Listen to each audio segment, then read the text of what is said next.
स्वागत है आपका आज के एपिसोड में। चलिए शुरुआत करते हैं पिछले अभ्यास प्रश्न से। प्रश्न था, निम्नलिखित कथनों पर विचार कीजिए। 1. आईएनएस विक्रांत भारत का पहला स्वदेश निर्मित विमान वाहक पोत है। 2. मिलन अभ्यास 2024 भारत और बांग्लादेश के बीच एक वार्षिक द्विपक्षीय अभ्यास है। उपर्युक्त में से कौन सा या कौन से कथन सही है या सही है? ए केवल एक, बी केवल दो, सी एक और दो दोनों, डी न तो एक और न ही दो। इस प्रश्न का सही उत्तर है विकल्प ए केवल एक। चलिए देखते हैं इसके विश्लेषण को। आईएनएस विक्रांत भारत का पहला स्वदेश निर्मित विमान वाहक पोत रक्षा विनिर्माण में आत्मनिर्भरता हासिल करने की दिशा में एक प्रमुख मील का पत्थर सिद्ध हुआ है, अतः कथन एक सही है। मिलन 2024 पूर्वी नौसेना कमान के तत्वावधान में विशाखापत्तनम में आयोजित द्विवार्षिक बहुपक्षीय नौसेना अभ्यास का 12वां संस्करण है। मिलन का मुख्य उद्देश्य मित्रवत नौसेनाओं के बीच पेशेवर संपर्क को बढ़ाना और समुद्र में बहुपक्षीय बड़ी सेना के संचालन में अनुभव प्राप्त करना है। इसका प्रारंभ वर्ष 1995 में अंडमान और निकोबार द्वीप समूह में हुआ। इस संस्करण में इंडोनेशिया, सिंगापुर, श्रीलंका और थाईलैंड की नौसेनाओं ने भाग लिया, अतः कथन 2 सही नहीं है। तो चलिए शुरुआत करते हैं आज के एपिसोड की पहले प्रश्न के साथ। निम्नलिखित कथनों पर विचार कीजिए। 1. पूर्वी भूमध्य सागरीय बेसिन में स्थित गाजा पट्टी की सीमा दक्षिण पश्चिम में मिस्र, उत्तर पूर्व में इजराइल और पश्चिम में भूमध्य सागर से लगती है। 2. गाजा और वेस्ट बैंक इजरायली क्षेत्र द्वारा एक दूसरे से अलग किए गए हैं। उपर्युक्त में से कौन सा या कौन से कथन सही है या सही है? ए केवल एक, बी केवल दो, सी एक और दो दोनों, डी न तो एक और न ही दो। इस प्रश्न का सही उत्तर है विकल्प सी, एक और दो दोनों। चलिए देखते हैं इसके विश्लेषण को। गाजा पट्टी पूर्वी भूमध्य सागरीय बेसिन में स्थित गाजा पट्टी की सीमा दक्षिण पश्चिम में मिस्र, उत्तर पूर्व में इजराइल और पश्चिम में भूमध्य सागर से लगती है, अतः कथन एक सही है। गाजा और वेस्ट बैंक इजरायली क्षेत्र द्वारा एक दूसरे से अलग किए गए हैं, अतः कथन 2 सही है। यह विश्व स्तर पर सबसे घनी आबादी वाले क्षेत्रों में से एक है, जहां एक छोटे से क्षेत्र में 2 मिलियन से अधिक लोग रहते हैं। गाजा की स्थितियों को दर्शाने के लिए शिक्षाविदों, कार्यकर्ताओं और पत्रकारों द्वारा ओपन एयर जेल शब्द का व्यापक रूप से उपयोग किया गया है। अगला प्रश्न है, संयुक्त राष्ट्र विश्व खाद्य कार्यक्रम यानी WFP के संबंध में निम्नलिखित कथनों पर विचार कीजिए। 1. इसकी स्थापना वर्ष 1961 में खाद्य एवं कृषि संगठन यानी FAO और संयुक्त राष्ट्र महासभा यानी UNGA द्वारा जिनेवा में मुख्यालय के साथ की गई थी। 2. यह खाद्य एवं कृषि संगठन यानी FAO और कृषि विकास हेतु अंतर्राष्ट्रीय कोष यानी IFAD के साथ मिलकर सहयोग करता है। उपर्युक्त में से कौन सा या कौन से कथन सही है या सही है? ए केवल एक, बी केवल दो, सी एक और दो दोनों, डी न तो एक और न ही दो। इस प्रश्न का सही उत्तर है विकल्प बी केवल 2। चलिए देखते हैं इसके विश्लेषण को। संयुक्त राष्ट्र विश्व खाद्य कार्यक्रम यानी WFP इसकी स्थापना 1961 में खाद्य और कृषि संगठन यानी FAO तथा संयुक्त राष्ट्र महासभा यानी UNGA द्वारा रोम, इटली में मुख्यालय के साथ की गई थी, अतः कथन एक सही नहीं है। यह संयुक्त राष्ट्र सतत विकास समूह यानी UNSDG का भी सदस्य है, जो सतत विकास लक्ष्यों यानी SDG को पूर्ण करने के उद्देश्य से संयुक्त राष्ट्र एजेंसियों और संगठनों का एक समूह है। यह खाद्य एवं कृषि संगठन यानी FAO और कृषि विकास हेतु अंतर्राष्ट्रीय कोष यानी IFAD के साथ मिलकर सहयोग करता है। यह क्रमशः निर्धन ग्रामीण क्षेत्रों में सतत कृषि तथा वित्त परियोजनाओं के लिए नीतियां व कानून निर्माण में देशों की सहायता करते हैं, अतः कथन 2 सही है। अगला प्रश्न है, केयर्न समूह के संबंध में निम्नलिखित कथनों पर विचार कीजिए। 1. यह 20 कृषि मेला व्यापारिक देशों का एक गठबंधन है, जिनके विश्व के कृषि निर्यात में लगभग 30% की हिस्सेदारी है। 2. इस समूह में केवल 6 महाद्वीपों के विकासशील देश शामिल हैं, जो विकासशील देशों के लाभ हेतु न्याय संगत एवं सतत कृषि व्यापार प्राप्त करने हेतु प्रतिबद्ध हैं। उपर्युक्त में से कौन सा या कौन से कथन सही है या सही है? ए केवल एक, बी केवल दो, सी एक और दो दोनों, डी न तो एक और न ही दो। इस प्रश्न का सही उत्तर है विकल्प ए केवल एक। चलिए देखते हैं इसके विश्लेषण को। केयर्न समूह यह 20 कृषि उत्पाद व्यापारिक देशों का एक गठबंधन है, जिनके विश्व के कृषि निर्यात में लगभग 30% की हिस्सेदारी है, अतः कथन एक सही है। 6 महाद्वीपों के विकसित और विकासशील देशों से बना यह समूह कृषि क्षेत्र में मुक्त एवं निष्पक्ष व्यापार हासिल करने हेतु प्रतिबद्ध है, जो विकासशील देशों के लिए वास्तविक तथा स्थायी लाभ प्रदान करने पर केंद्रित है, अतः कथन 2 सही नहीं है। अगला प्रश्न है, धान के संबंध में निम्नलिखित कथनों पर विचार कीजिए। 1. धान की खेती गर्म और आर्द्र जलवायु में अच्छी होती है। 2. धान एक कार्बोहाइड्रेट युक्त पोषक तत्व है जिसमें त्वरित ऊर्जा मिलती है, लेकिन इसमें नाइट्रोजन युक्त पदार्थ कम होने के साथ वसा की मात्रा नगण्य होती है। 3. थाईलैंड विश्व में धान का सबसे बड़ा निर्यातक है, उसके बाद भारत का स्थान है। उपर्युक्त में से कितने कथन सही हैं? ए केवल 1, बी केवल 2, सी सभी 3, डी इनमें से कोई भी नहीं। इस प्रश्न का सही उत्तर है विकल्प बी केवल 2। चलिए देखते हैं इसके विश्लेषण को। धान यह उष्णकटिबंधीय पौधा न होने के बावजूद आमतौर पर आर्द्र जलवायु से संबंधित है। धान की खेती गर्म और आर्द्र जलवायु, विशेष रूप से उच्च आर्द्रता, लंबे समय तक धूप एवं जल की प्रचुर आपूर्ति वाले क्षेत्रों में अच्छी होती है, अतः कथन 1 सही है। धान एक कार्बोहाइड्रेट युक्त पोषक तत्व है जिससे त्वरित ऊर्जा मिलती है, लेकिन इसमें नाइट्रोजन युक्त पदार्थ कम होने के साथ वसा की मात्रा नगण्य होती है, अतः कथन 2 सही है। भारत विश्व में धान का सबसे बड़ा निर्यातक है, उसके बाद थाईलैंड का स्थान है, अतः कथन 3 सही नहीं है। अगला प्रश्न है, निम्नलिखित कथनों पर विचार कीजिए। 1. ग्रो पोर्टल को भुवन प्लेटफॉर्म पर शुरू किया गया है। 2. पोर्टल रिमोट सेंसिंग एवं भौगोलिक सूचना प्रणाली तकनीक से प्राप्त विषयगत डेटा सेट का उपयोग करता है। 3. ग्रो रिपोर्ट का लक्ष्य वर्ष 2030 तक मृदा अपरदन निष्प्रभावीकरण की राष्ट्रीय प्रतिबद्धताओं को प्राप्त करने के लिए पुनर्नवीकरणीय परियोजनाओं को सुविधाजनक बनाना है। उपर्युक्त में से कितने कथन सही नहीं है या नहीं है? ए केवल 1, बी केवल 2, सी सभी 3, डी इनमें से कोई भी नहीं। इस प्रश्न का सही उत्तर है विकल्प डी, इनमें से कोई भी नहीं। चलिए देखते हैं इसके विश्लेषण को।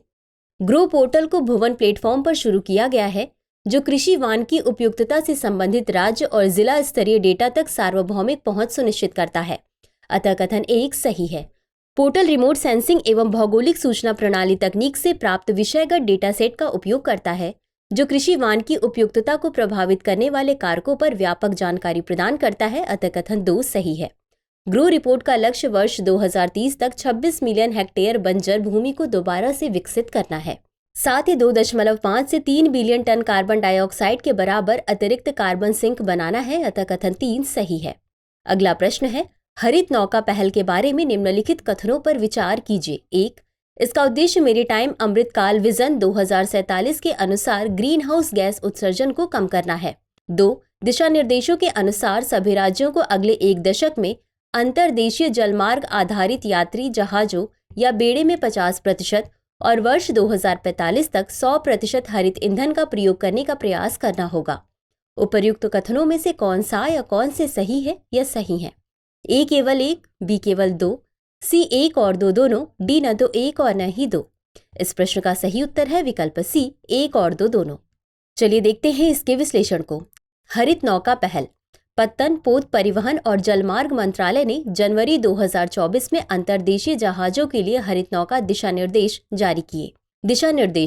दिशा निर्देशों के अनुसार सभी राज्यों को अगले 1 दशक में अंतर्देशीय जलमार्ग आधारित यात्री जहाजों या बेड़े में 50% और वर्ष 2045 तक 100% हरित ईंधन का प्रयोग करने का प्रयास करना होगा, अतः कथन 2 सही है।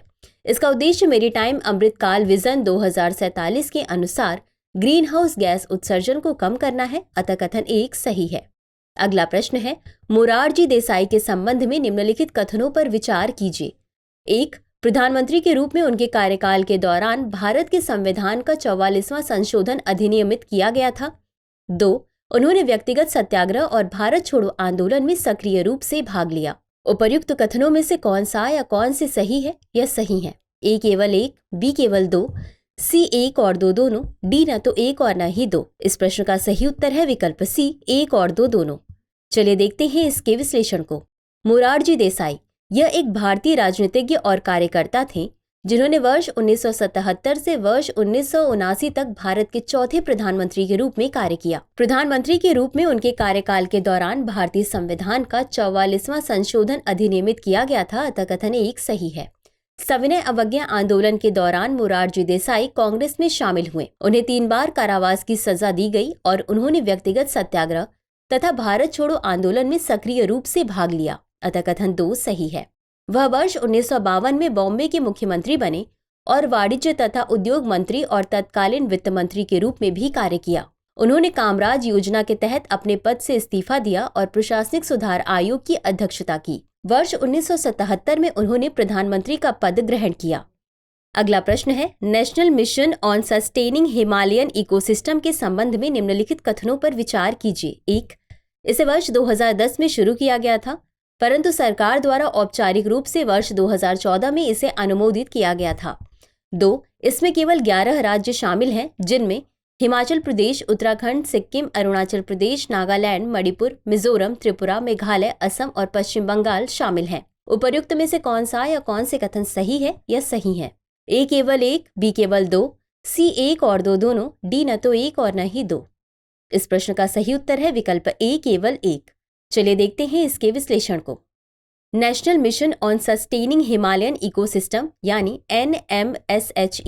NMSHE कार्यक्रम को वर्ष 2010 में शुरू किया गया था, परंतु सरकार द्वारा औपचारिक रूप से वर्ष 2014 में इसे अनुमोदित किया गया था। अतः कथन 1 सही है। यह विभिन्न क्षेत्रों में एक बहुआयामी क्रॉस कटिंग मिशन है। यह जलवायु परिवर्तन के बेहतर प्रबंधन द्वारा देश के सतत विकास में योगदान देता है, जो इसके संभावित प्रभावों और हिमालय के उन क्षेत्रों जिन पर भारत की आबादी का एक महत्वपूर्ण अनुपात जीविका के लिए निर्भर है, को आवश्यक अनुकूल दशाएं प्रदान करता है। राज्य विस्तार: 11 राज्य हिमाचल प्रदेश, उत्तराखंड, सिक्किम, अरुणाचल प्रदेश, नागालैंड, मणिपुर, मिजोरम, त्रिपुरा, मेघालय, असम और पश्चिम बंगाल।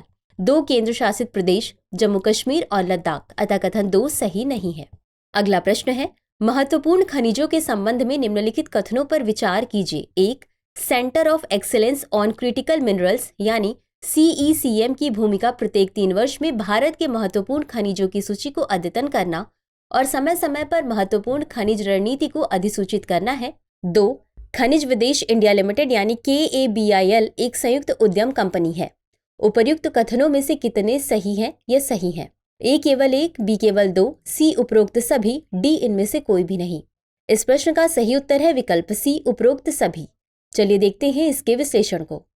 महत्वपूर्ण खनिज centre of excellence on critical minerals यानी CECM की भूमिका प्रत्येक 3 वर्ष में भारत के महत्वपूर्ण खनिजों की सूची को अद्यतन करना और समय समय पर महत्वपूर्ण खनिज रणनीति को अधिसूचित करना है। अतः कथन 1 सही है। इस समिति में देश के लिए महत्वपूर्ण 30 खनिजों की पहचान की गई है, जिनमें से 24 खनिजों को खान और खनिज विकास एवं विनियमन अधिनियम 1957 यानी MMDR अधिनियम की अनुसूची 1 की भाग डी में महत्वपूर्ण तथा रणनीतिक खनिजों की सूची में शामिल किया गया है। भारतीय घरेलू बाजार में महत्वपूर्ण और रणनीतिक खनिजों की निरंतर आपूर्ति सुनिश्चित करने के उद्देश्य से खनिज विदेश इंडिया लिमिटेड यानी KABIL नामक एक संयुक्त उद्यम कंपनी को शामिल किया गया है। अतः कथन 2 सही है। तो चलिए अंत में देखते हैं आज के अभ्यास प्रश्न को। निम्नलिखित कथनों पर विचार कीजिए। 1. स्वच्छ भारत कोष ट्रस्ट का उद्देश्य स्वच्छ भारत अभियान का समर्थन करने के लिए कॉरपोरेट क्षेत्र से कॉरपोरेट सामाजिक उत्तरदायित्व यानी CSR धन और वैयक्तिक रूप से तथा परोपकारी लोगों से दान एकत्र करना है। वित्त मंत्रालय ने एक समर्पित बैंक खाते में विदेशी योगदान प्राप्त करने के लिए विदेशी योगदान विनियमन अधिनियम FCRA के तहत ट्रस्ट को छूट प्रदान की है। उपर्युक्त कथनों में से कौन सा या कौन से सही है या सही है? ए केवल 1, बी केवल 2, सी 1 और 2 दोनों, डी न तो 1 और न ही 2। इस प्रश्न का उत्तर कमेंट बॉक्स में जरूर दें। आज के लिए बस इतना ही। धन्यवाद। डियर व्यूअर्स, अपने एग्जाम की तैयारी को और बेहतर करने के लिए हमारे चैनल को लाइक, शेयर और सब्सक्राइब करना न भूलें।